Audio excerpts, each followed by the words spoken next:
In today's episode, we're talking about how sports and entertainment organizations can retain their top employees longer. From EngageMint, I'm David Millay, and this is Flip the Switch.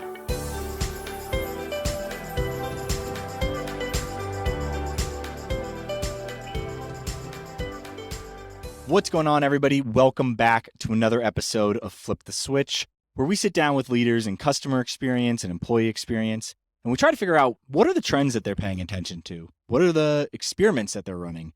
What are the principles that have driven success for them throughout their career? Then we take all those things, we apply them to the world of sports and entertainment. Now, today's episode is a little bit different. A couple unorthodox episodes that we've had here, but today's is really going to be more of a reflection than a traditional interview like we normally do. Reflecting on what happened this week with one of our clients, Penn State.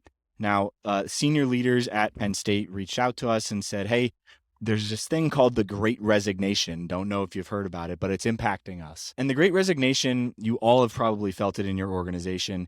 Also could be known as the turnover tsunami, the Great Attrition, however you want to call it. But basically what we're all seeing and feeling is employees are leaving our organizations in record numbers.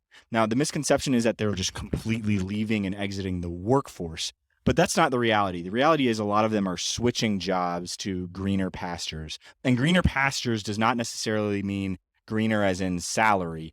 What we've found from a lot of our studies and a lot of the studies that are out there around different industries is that employees are leaving not so much because of these transactional things, but because of a lot of the relational aspects of work. So less about compensation package and benefits and salaries, although that is a factor certainly for us in sports. Most of them are leaving more because they don't feel valued. They don't have the emotional connections with people that they work with. There isn't that why. Their personal interests and personal development aren't aligned with the organization's growth. So we're going to talk about a lot of those things here in this conversation today. And we've got Christina Gatehouse as a guest with us. Now, Christina is the head of HR for Penn State Athletics. And with her, Katie from our team, and myself, we ran a retreat for the management team at Penn State Athletics earlier this week, where we really sat out to make sure everybody was level set that, hey, this is in fact happening. The numbers reflect the trends that we're seeing within our own department, that people are leaving at a higher rate than before, but not necessarily because we're doing a bad job, but because of different things in the industry. The question that we want to try to solve in this retreat is how might we change the great attrition to the great attraction? How can we re-recruit and keep the employees that are here and love on them so that they don't leave? And how might we become a more attractive place to work so that we can take some of these people that are leaving other organizations? It was really what we set out to achieve in the retreat. And there was a lot of great surprises and great learnings for us during this week. I've talked enough about this. Oh, one other thing before we jump in, I almost forgot to mention. Before the retreat happened, we did a ton of research and pre-reading as homework for all of our participants. And we put all of the links to all of the best articles that we could find over the last 6 months on the Great Resignation onto one document with a little bit of insights on each of those articles. And that document is going to be linked in the show notes for you to download. That way, if you want to go find it, you can. If you want to go find it, that document right now, you can go Google it, is engagementpartners.com/Great Resignation. Once again, that's engagementpartners.com/Great Resignation. If you want to go download that document, go ahead and head there. Without further ado, let's jump in. Katie and Christina, what's happening? Let's jump into this episode together. Sounds good, David. Good afternoon. Appreciate you guys. Appreciate you guys Excited being to do on. it. All right, so we just had a great week in State College, and we were talking about something that I think a lot of organizations are struggling with right now, and that is kind of this great resignation or great attrition. Basically, if you've never heard of either of those terms, what we're talking about is turnover of staff, people switching jobs, people leaving jobs. And so we just had a management retreat this week where we talked about a lot of those things and kind of brainstormed ideas. So Katie, Christina, that was a couple days ago. Today's Friday. We did it on Wednesday. How are you guys feeling from that? What were some of your reflections? What have you been thinking about since we ended that session? Sure. Thank you. I think my major takeaways as the person that's still boots on the ground here at Penn State, um, is that we came out with some results and some deliverables that I feel really good about. We engaged our entire management team. We spent the better part of an afternoon talking about the different problems and concerns we have with people leaving and attracting and retaining staff. But what we left with, the deliverable that you all helped us to facilitate was um, some quick wins, things that we could perhaps deliver and or implement within a month. Those that were mid deliverable to a year, let's say, and those that maybe required more study or were more pervasive that would be university-wide things that we'd have to talk about that we didn't have as much control over, that would be more long-term solutions if we could implement them at all. So it always feels good to leave a session like that and not drop it and go, well, that was great, but let's go back to work and forget everything we just learned and um not gain the trust of the management team we just spent a half a day with no results, no outcome. That's Yeah, that, my number one.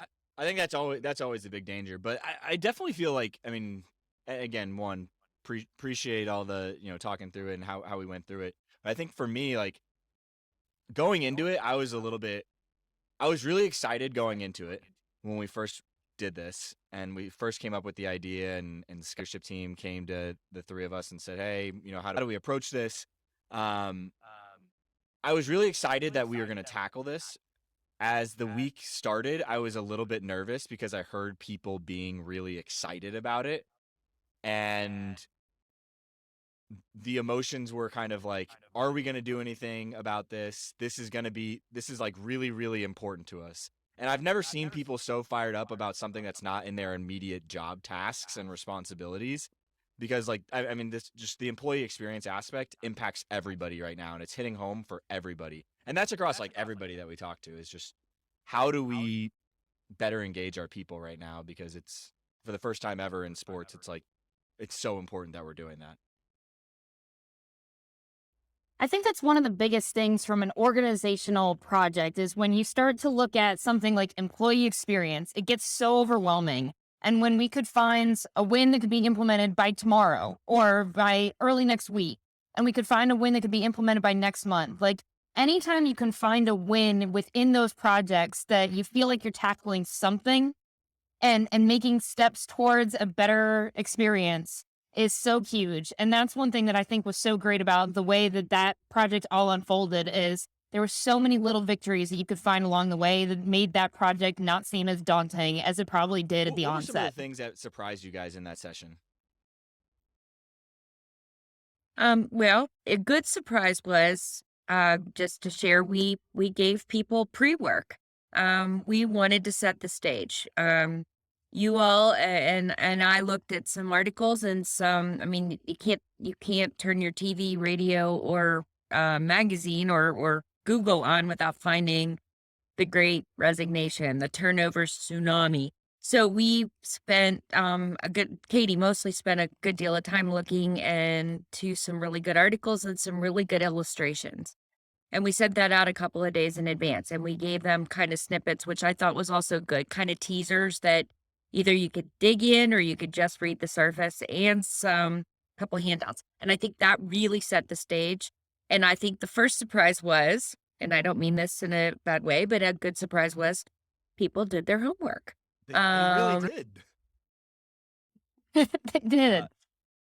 When you saw people coming in with highlights and check marks, and I mean, they didn't just skim the articles. I mean, they came with notes of things that they wanted to hit on, what stood out to them. Like, I was really impressed with how much care they actually put into yeah. that and if homework. we Go were ahead, to Christina. replicate that elsewhere, I'm sorry, I think it's really important to say, like, you need to understand what the complexion of the work environment is right now, across every generation, every profession, every industry. It's probably the most pervasive thing we've seen in a long time. It's not just one segment of the population, one segment of the workforce, industry, whatever. It's every.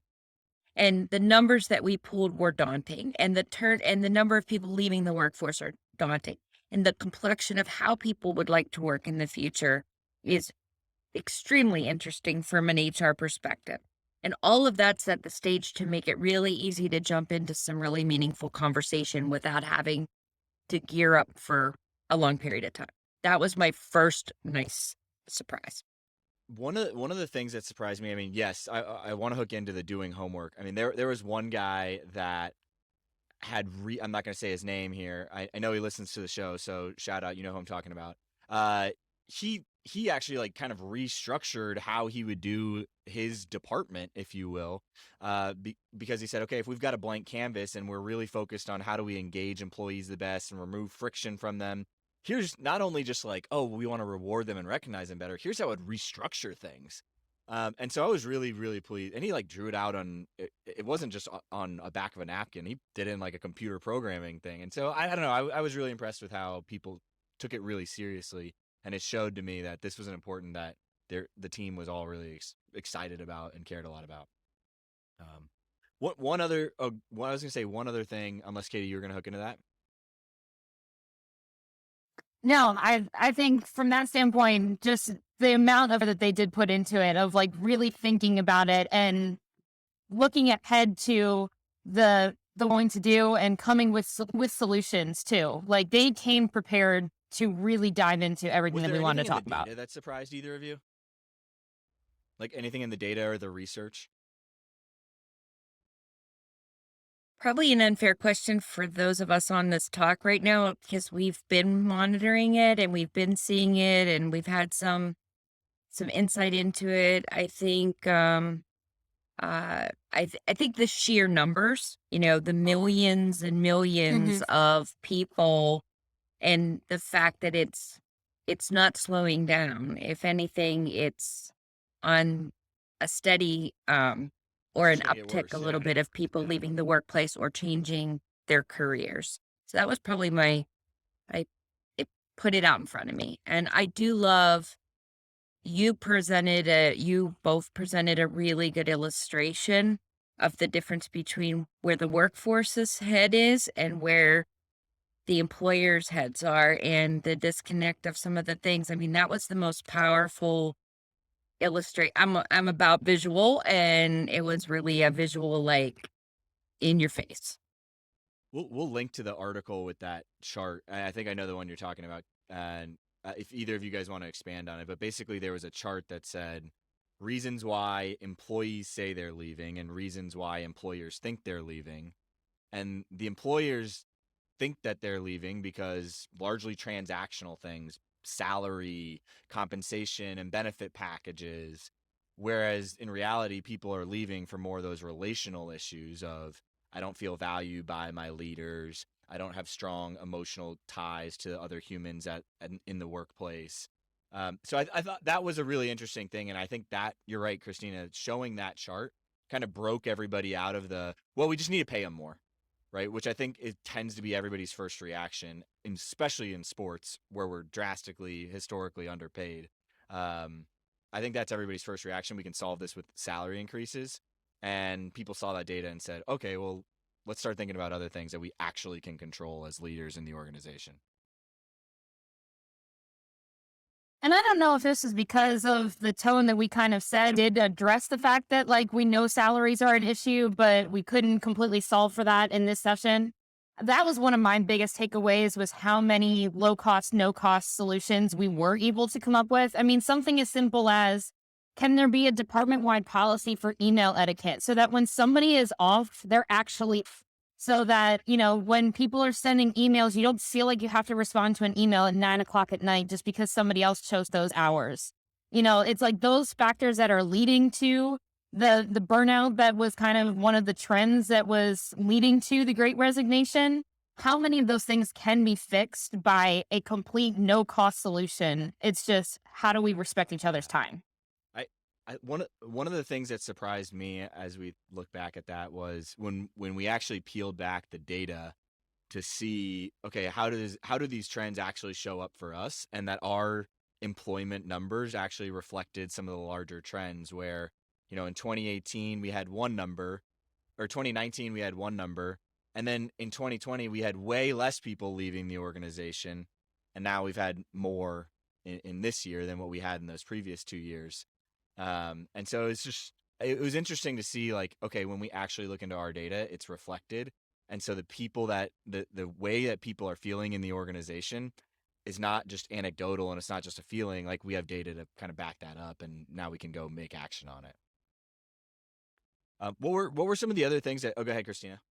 No, I was just going to say, I think the other outcome that I'm hearing as I walk through the hallways and have run into people in the last 2 days since our retreat, is the need to get our management team, and this is cliche, but more empowered, to really talk about, there were some discussions around the number of hours people put in, the expectation of people being in the office, the expectation of, they work all weekend because they, are attached to events that happen on every weekend in sports, pretty much at a university our size. So, to be able to be a little bit more flexible and to be a little bit more uh, own their team's needs. And, you guys are sick of me saying this, but fair is not always equal.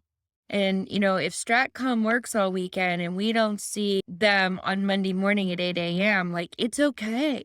And, they need to work around their work. It should be results, not hours. It should be flexibility, but not with flexibility without losing quality and meeting expectations. That's just been one of my lifelong things is quantity doesn't equal excellence. Quality and results do. And we talked a lot about that on Wednesday, and that's another early win. Not to say that they haven't been flexible, and not to say that we haven't been as supportive of our employee population as we can be. But I think there was a little bit more communication flow around, like, that needs to be looked at, discussed, addressed, and celebrated in our world a little bit more. On that note, too, it was interesting for me. And again, if you're listening to this, I would venture to say this exists in your organization, of almost memorializing or making official unwritten rules that already existed.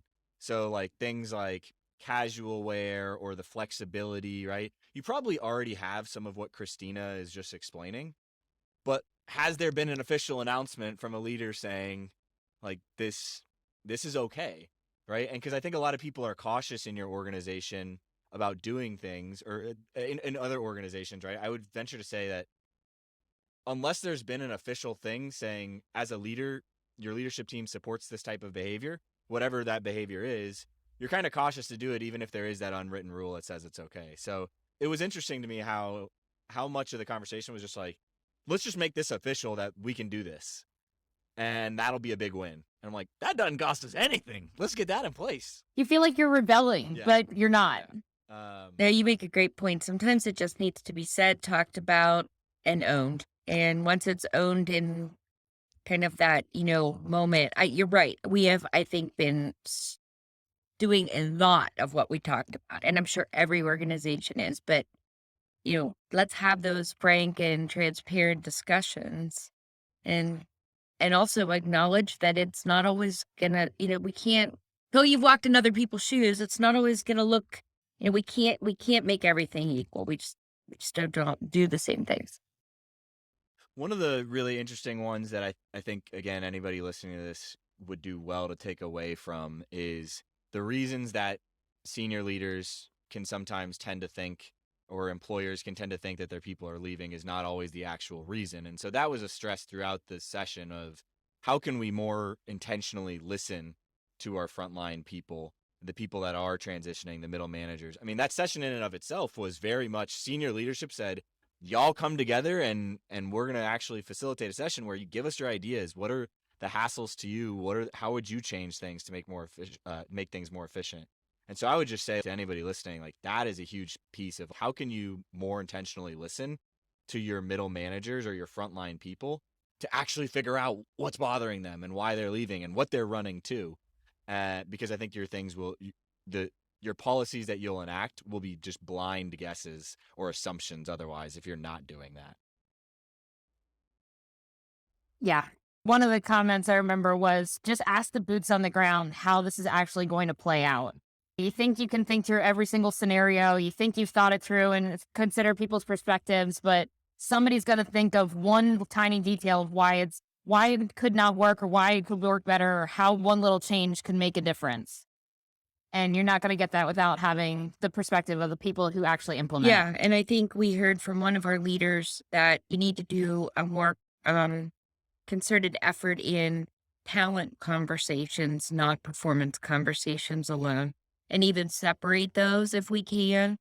I think we all know it. And, I'm an HR person at heart. Any conversations with employees, goal setting, results, whatever. But that's really, we have to show the caring and the non-transactional things. And then we need to find ways to make it happen. Everyone wants growth and development opportunities, or rarely do we find somebody who doesn't. Let me put it that way.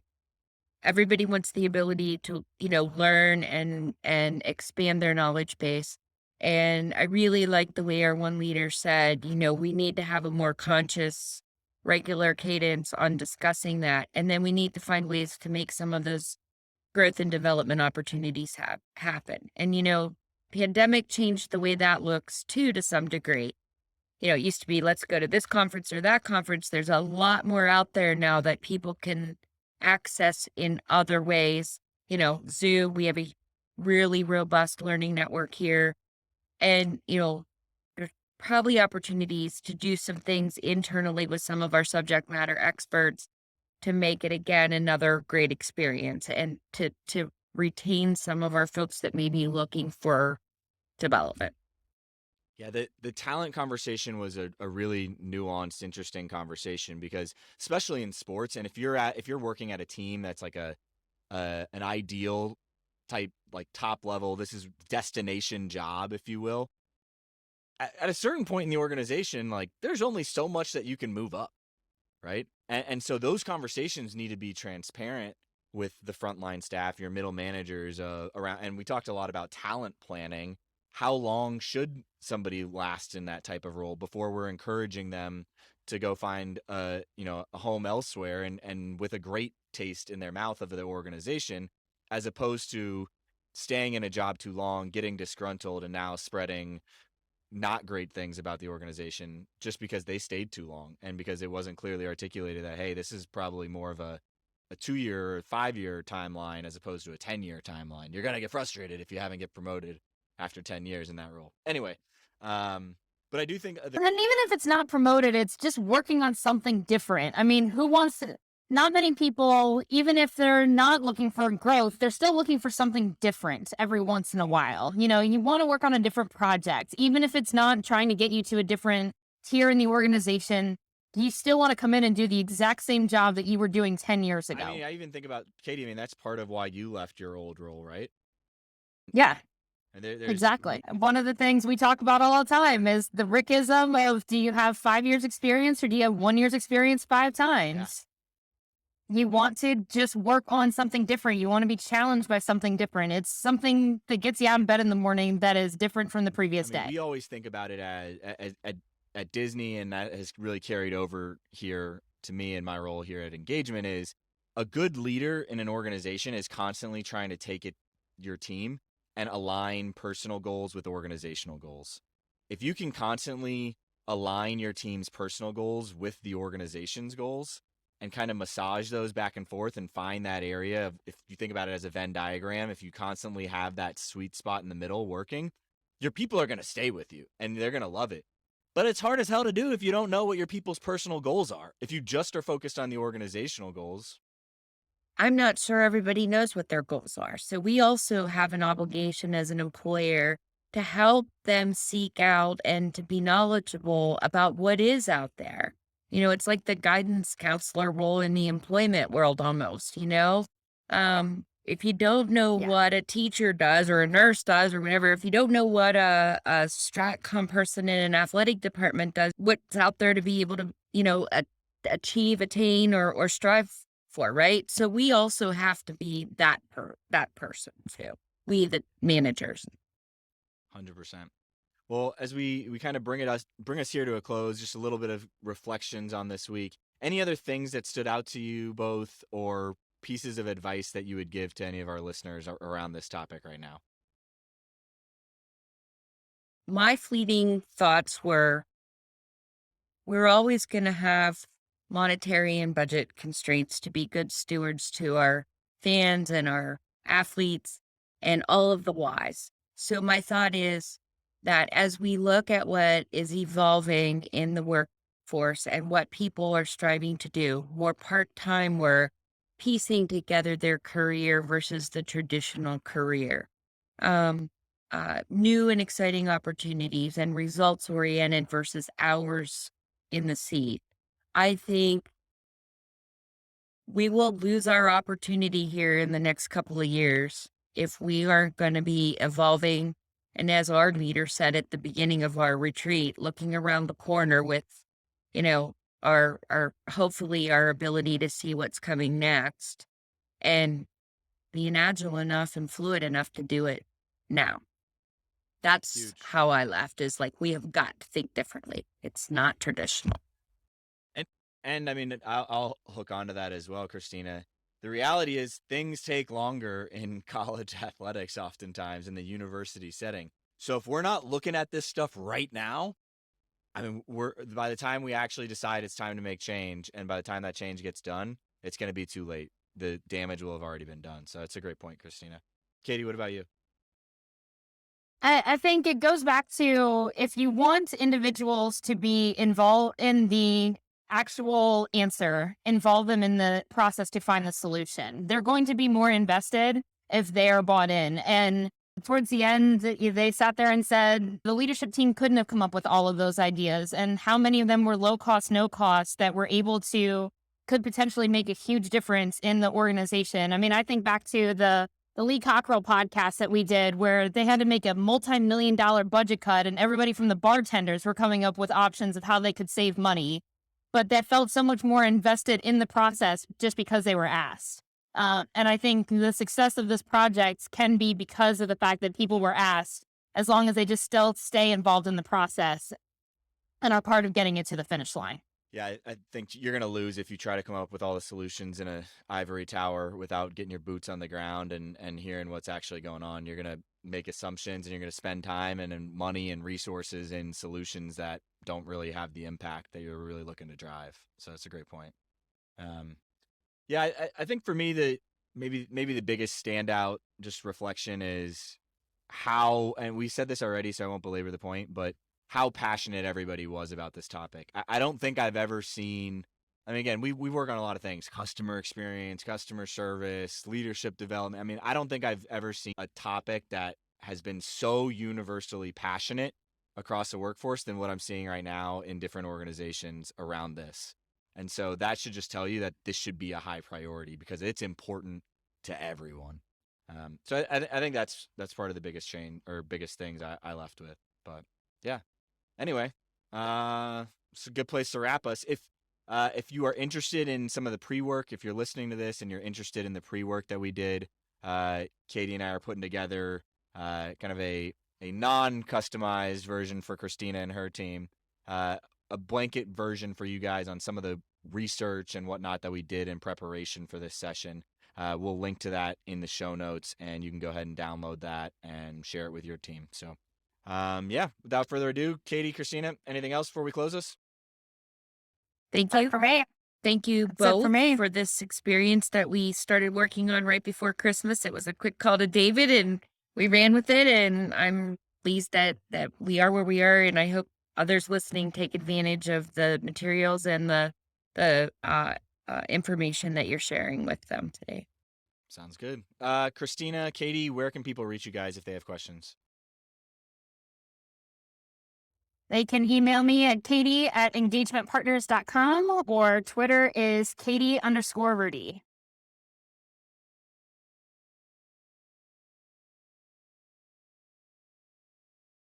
You guys have the weirdest emails.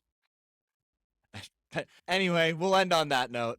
We'll see you guys later. Thank you for coming on. And if you listened, thanks so much. Hey guys, before you head out, just wanted to say thank you so much for listening to the show.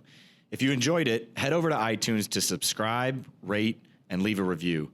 That helps more of your peers find the show as they search for ways to get better in their own roles. But this podcast is just a small part of what we do at EngageMint. In our normal day in the office, we're crazy focused on helping athletic departments and sports and entertainment companies generate more revenue by becoming more customer-centric. To see how we might be able to help your organization, visit EngageMintPartners.com to learn more. Download a free guide, check out our blogs and case studies, or schedule a call with us if you want to see how we can help with your particular objectives. Our goal is to help you create deeper connections with fans and generate more revenue. So when you're with us, hopefully you find a nugget or two that helps your cause.